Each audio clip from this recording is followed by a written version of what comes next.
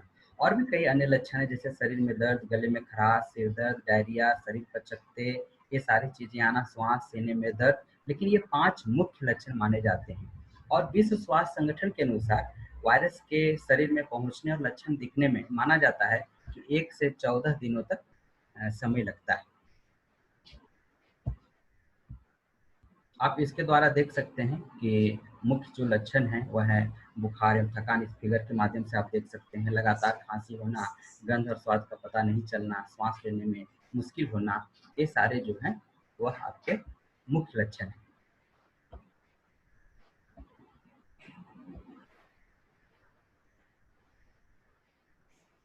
मुझे बीच बीच में एडमिट भी करना पड़ रहा है इसलिए मैं रुक रहा हूँ। अब है कोरोना वायरस से बचाव के उपाय। यह भी सारी चीजें अभी तक सारी दुनिया के सामने आ गई है। आप सभी लोग जानते होंगे कि आप क्या क्या कर सकते हैं। इसमें से जो मुख्य चीजें मैं लिखा हूँ कि यह हर एक बात को सभी लोग जानते हैं कि किसी को समझ भी लेनी चाहिए कि अभी कुछ समय तक सोशल डिस्टेंसिंग या हम लोग इसको कह सकते हैं फिजिकल डिस्टेंसिंग और स्वच्छता का पालन, यह सबसे महत्वपूर्ण उपाय है कोरोना के संक्रमण से, कोविड-19 के संक्रमण से बचने का। हाथों को बार बार साबुन से धोना, 20 सेकेंड तक कम से कम धोते रहना, हाथों को संदिग्ध चीज़ों को सैनिटाइज करते रहना, जब भी कभी बाहर जाएं किसी से हाथ मिलाएं या किसी के नज़दीक जाएं तो फौरन हाथों को हैंड वाश या साबुन से धोएं और कोशिश करें कि हम किसी से हाथ नहीं मिलाएं। हमारी जो भारतीय सभ्यता संस्कृति है नमस्ते करने का, नमस्ते करें और चाहकर भी हाथ नहीं मिलाएं। बाहर जब भी जाएं तो कोशिश करें मास्क लगाएं, घर में साफ सफाई पर विशेष ध्यान दें, सामाजिक समारोह में किसी प्रकार की भीड़ में जाने से बचें और लोगों से 6 फीट की दूरी बना करके रखें। ये लगता है 6 फीट यहाँ पर थोड़ा हो गया है, 6 फीट की दूरी बना करके आप रखें। और सरकार द्वारा एक आरोग्य सेतु जो पूरे देश के अंदर में चल रहा है, मैं भी आप लोगों को कहूँगा कि आप निश्चित रूप से वह आरोग्य सेतु को अपने मोबाइल में ऐप को आप डाउनलोड करें और उससे आपको अद्यतन जानकारी हमेशा मिलती रहेगी और यह भी एक बहुत बड़ा उपाय है आपको बचने का। इसके अलावा एक ये नंबर, फ्री नंबर सरकार द्वारा, केंद्र सरकार द्वारा और स्टेट द्वारा भी जारी किया गया है, उसे भी आप देख सकते हैं।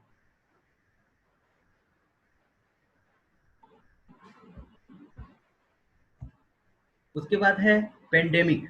हम लोग पूरा चर्चा कर रहे हैं कि पेंडेमिक, कोविड पेंडेमिक, इस पर भी चर्चा थोड़ी सी होनी चाहिए कि वास्तव में यह क्या चीज़ है, पेंडेमिक हम लोग किसको बोलते हैं। आप सबको पता होगा कि यह पेंडेमिक का हिंदी रूपांतरण जिसको हम लोग महामारी कहते हैं, और पेंडेमिक, एपिडेमिक, यह 2 चीज़ें हैं जिसको हम लोग को जानना चाहिए और ये लगभग सभी लोग जानते होंगे। कुछ स्टूडेंट जो होंगे जो जिनको हो सकता है कि पता नहीं हो, मैं वैसे स्टूडेंट को बताना चाहूँगा और हमारे गुरुदेव हैं सभी लोग। हाँ हाँ, सो बोलो। हेलो, हाँ सर आप हेलो,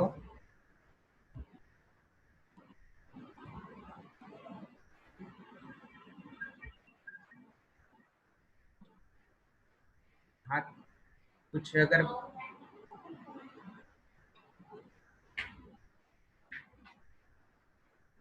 हाँ हेलो, अच्छा ठीक ठीक, खत्म कर दें। ये समाप्त कर रहे हैं हम कि यह पेंडेमिक क्या होता है कि जब संक्रमण मतलब किसी खास क्षेत्र में अगर संभावित रहता है कि यह फैल सकता है, जिसको हम लोग रोक सकते हैं, उसको हम लोग एपिडेमिक कहते हैं। लेकिन जब यह पूरे विश्व में फैलने का जब डर रहता है तो उसी को हम लोग पेंडेमिक कहते हैं। और यह कोविड-19 का पेंडेमिक का जो घोषणा है वह विश्व स्वास्थ्य संगठन ने ही बहुत बाद में किया, मार्च में किया, 11 मार्च को। उसके बाद यह पूरे विश्व में पेंडेमिक के रूप में सामने आया। इसका भी कुछ चित्र है, हम अब इसको शॉर्ट कर रहे हैं, हमारे बाद हमारे सर ही बोलेंगे। या सिनेरियो की हम जो बात करें कि क्या सिनेरियो है पूरे विश्व में, तो मैं इसको समाप्त करूंगा जल्दी जल्दी। हम थोड़ा सा संक्षेप में जो बहुत इंपॉर्टेंट हम बताना चाह रहे हैं आप लोगों को कि कोविड-19 का जो प्रभाव है उसके नेगेटिव और पॉजिटिव दोनों प्रभाव पूरे विश्व में पड़े हैं। जैसे उसमें हम सकारात्मक की अगर बात करें तो लॉकडाउन में से दुनिया में शोर बहुत कम हुआ, वातावरण साफ हुआ, कार्बन उत्सर्जन 5% तक घटा। दूसरे विश्व युद्ध के बाद यह ऐसा पहली बार हुआ। गंगा जमुना जैसी नदियाँ पूरी साफ हुई, दिल्ली जैसे शहर साफ हुए, दुर्घटनाएं कम हुई और यातायात बंद होने से बहुत सारी चीज़ें जो है जो पहले घटित हो रही थी वह कम घटी। कोरोना वॉरियर्स को सम्मानित किया गया और भारत को संयुक्त राष्ट्र के सुरक्षा परिषद में अस्थायी सदस्यता प्राप्त हुआ। डॉक्टर हर्षवर्धन को विश्व स्वास्थ्य संगठन में अधिकारी बनने का मौका मिला और प्रकृति उन्मुख आध्यात्मिक प्रवृत्ति गांधीयन विचार में के जो रास्ते हैं उस पर लोगों को चलने के लिए एक प्रेरित किया गया। यह एक बहुत ही सकारात्मक प्रभाव पड़ा। नकारात्मक प्रभाव की अगर हम बात करें तो सबको पता है कि अर्थव्यवस्था चौपट हुई, अर्थव्यवस्था में बहुत गिरावट आई, शेयर बाजार लुढ़के और कई लोग बेरोजगार हुए। कई मजदूरों को बहुत प्रकार की कठिनाइयों का सामना करना पड़ा। मानसिक रोगियों की संख्या बढ़ी, घरेलू उत्पीड़न बढ़े और ऑफलाइन शिक्षा जो है वह कमजोर हुई और कोरोना वॉरियर्स ऐसे लोगों पर पथराव किए गए। संकीर्ण राष्ट्रवाद का उभार हुआ और देश की विश्व की जो बहुत से देश की सीमाएं हैं उसको बंद किए गए, व्यवस्था थी उन लोगों के पास। यह एक प्रकार का प्रभाव था। उसके बाद हम लोग मुख्य फोकस पर आए और वह है हमारा जो मुख्य चीज है जिस पर हम लोग पूरे लोग चर्चा करने के लिए उपस्थित हुए हैं कि वह Gandhian way of the life. आखिर गांधी की क्या प्रासंगिकता है, क्यों हम लोग गांधी के रास्ते पर अभी के समय में हम लोग चलें। तो आप सारे लोगों को पता है कि लगभग 72 वर्ष पूरे हो गए हैं सर ये हमारे महात्मा गांधी के देहावसान के बाद, लेकिन आज भी उनकी जो प्रासंगिकता है, उनकी जो आवश्यकता दिखाई पड़ती है पूरे विश्व में, वह बहुत ही महत्वपूर्ण है और आज हम लोग उसी पर मुख्य रूप से चर्चा कर रहे हैं। अब हम लोग चर्चा करेंगे कि आखिर में उनका क्या दिया हुआ चीज है, उनके पास क्या था, गांधी जी हम लोगों को क्या दे करके गए थे, कौन से रास्ते थे जिस पर हम लोगों को चलने के लिए प्रेरित होना पड़ रहा है। तो उसमें आप लोग सभी को पता होगा कि स्वराज उनका जो बहुत बड़ा हथियार था। आर्थिक सामाजिक व्यवस्था का जो उनका जो विचार था, अगर हम लोग स्वराज की बात करें तो उनका स्वराज किस प्रकार का था। हम लोग इंडिपेंडेंट की जो बात करते हैं वह इंडिपेंडेंट वह उनका स्वराज नहीं था। गांधी का स्वराज गाँव में बसता था, गाँव में गृह उद्योगों की दुर्दशा से वो चिंतित थे और लघु कुटीर उद्योगों के बारे में उन्होंने आगे बढ़ाने के लिए पूरे देश को कहा और कुछ सरकारें पहले भी उस निर्देश पर चली है और अभी वर्तमान में भारत के जो प्रधानमंत्री नरेंद्र मोदी है वह आत्मनिर्भर भारत की जो बात की है वह भी गांधी के विचार से प्रेरित होकर के इसको ऐसा किए हैं। तो आर्थिक सामाजिक व्यवस्था आप सारे लोगों को पता है कि भारत की जो आर्थिक व्यवस्था है, सामाजिक व्यवस्था है, वह किस प्रकार की रही है और गांधी जी के अगर हम लोग विचार पर चलें तो जातिवाद जैसी समस्या धीरे धीरे समाप्त हो जाएगी, महिलाओं पर जो उत्पीड़न हो रहा है वह समाप्त होगा और सारे लोगों को रोजगार मिलेगा, कोई भूखा नहीं रहेगा क्योंकि उनका विचार ही था कि सबसे अंतिम व्यक्ति के पास सुविधा होनी चाहिए, सरकार की सुविधा उनके पास पहुंचनी चाहिए। इस रूप में भी गांधी जी बहुत ही प्रासंगिक हम लोगों को दिखाई देते हैं। शिक्षा की बात करें तो वह किस प्रकार की शिक्षा की बात किए थे। प्राथमिक शिक्षा घर में होना चाहिए, मातृभाषा से उनकी शिक्षा होनी चाहिए, आगे बढ़ कर के अन्य शिक्षा का ग्रहण उनके करने के लिए वो प्रेरित करते हैं। विश्व अहिंसा दिवस आप लोग सभी को पता है कि पूरे संयुक्त राष्ट्र संघ ने उनके जन्म दिवस को विश्व अहिंसा दिवस के रूप में मनाने का घोषणा किया और हम लोग सारे 2 अक्टूबर को विश्व अहिंसा दिवस के रूप में मनाते हैं। आखिर क्यों? और कई लोग जो इस धरती पे जन्म लिए हैं, महात्मा बुद्ध भी जन्म लिए हैं, वह भी अहिंसा के पुजारी थे, महावीर अहिंसा के पुजारी थे, लेकिन गांधी के जन्म दिवस को ही अहिंसा के दिवस के रूप में चुना गया संयुक्त राष्ट्र संघ के द्वारा। यह विश्व के लिए और हमारे लिए गर्व की बात है और यह पूरा का पूरा प्रभाव गांधी जी के कारण था क्योंकि उन्होंने इसको प्रयोग के रूप में पूरे विश्व के सामने में लाया। अब इसको हम कंक्लूड कर रहे हैं, समय कम है, कि गांधी जी की जो प्रासंगिकता है इसको कि संक्षेप में अगर हम बात करें, हमारे सामने में सर हैं, हम लोगों को सारी चीज़ें हम लोगों को बताए हैं, उनके सामने में बोलना भी बहुत बड़ी चीज़ है हम लोगों के पास, लेकिन यह गर्व है और सौभाग्य है हमारे लिए कि हमें यह बोलने का मौका मिल रहा है कि पूरे अगर हम वर्तमान दौर में गांधी की प्रासंगिकता की बात करें तो अभी का जो पूरा दौर चल रहा है वैश्विक महामारी का, सांप्रदायिकता, कटुता, आतंकवाद, नक्सलवाद, हत्या, बेविचार, बेरोजगारी, भुखमरी, घरेलू उत्पीड़न, ऐसे समय में गांधी की प्रासंगिकता पहले की अपेक्षा बहुत ज्यादा बढ़ी हुई है।